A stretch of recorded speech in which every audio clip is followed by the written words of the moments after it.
মৃতদেহ একজন ব্যক্তির মৃতদেহ পাওয়া গেছে, জানা গেছে আপনার এলাকার, কি বলবেন? দেখেন, আমার ভরতপুর, যেটা নিজবন্ডলপুর সর্বানন্দপুর গাঁও পঞ্চায়েত, ওই গাঁও পঞ্চায়েতে গত 3 দিন পূর্বে বিশু রায় বলে একটি ছেলে নিখোঁজ হয়েছিল। খবরে প্রকাশ যে জলে ডুবে তারপরে লাপাত্তা। আজকে 3 দিন পরে আজকে বাহাদুরপুরে ডেড বডি উদ্ধার হয়েছে। বর্তমানে এসকেরাই সিভিল হসপিটালে হাইলাকান্দিতে মার্গে রাখা হয়েছে। আগামীকাল সকাল সকাল পিএম হবে, পোস্টমর্টম হবে, আর ডেড বডি পরিবারকে সঙ্গে দেওয়া হবে। তার জন্য আমি হসপিটালে উপস্থিত হয়েছি। জয়েন্টারদের সঙ্গে আলাপ করে যত তড়িগড়ি হয় সকালে, রাত্রে কোনো পিএম হয় না। আমি ডিসি এসপির সঙ্গেও টেলিফোনে কথা বলবো। আর পরিবারের যারা উপস্থিত সবাইকে আমার সমবেদনা, যে হঠাৎ এই ফ্লাডের মধ্যে ছেলেটার মৃত্যু হয়েছে।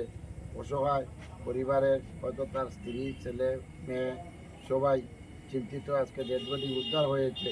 সরকারের যেটা ডিজাস্টার ম্যানেজমেন্টের নিয়ম আছে, সেই মতে 4 লক্ষ টাকা একটা ক্ষতিপূরণ পাবে। আর আরও প্রধানমন্ত্রীর কি আর একটা চেক আসে, সেটাও এইগুলো আমি ডিসির সঙ্গে আলোচনা করে, সার্কেল অফিসারের সঙ্গে আলোচনা করে যেটা হয় ওনারা পাবেন। আর পিএমের রিপোর্টে আসবে কীরকম মৃত্যু হয়েছে, সেটা নিয়ে কোনো তর্ক বিতর্ক করার দরকার নেই। আজকেও সকাল থেকে এখন পর্যন্ত আমি, যে বন্যা হয়েছে, যে পূর্বে এরকম এত ভয়ঙ্কর বন্যা হাইলাকান্দি জেলা হয়নি।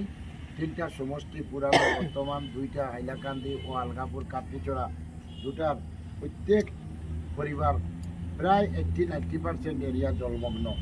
তাই আমি আপনাদের মিডিয়ার মাধ্যমে অনুরোধ রাখছি যে জলের যেভাবে জল হয়েছে, জল থেকে সতর্ক থাকা।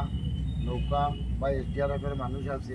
আমি আমার নবনির্বাচিত জেলা পরিষদ সদস্য বিদ্যার হোসেন বরবইয়া, আমরা 2 জন এসডিআরএফের সঙ্গেও আগে যোগাযোগ করেছি, সার্কেলের সঙ্গে যোগাযোগ করেছি। যাই হোক, আজকে ডেড বডিটা উদ্ধার হয়েছে, মার্গে আছে, আগামী করলে ওর সৎ কাজ হবে।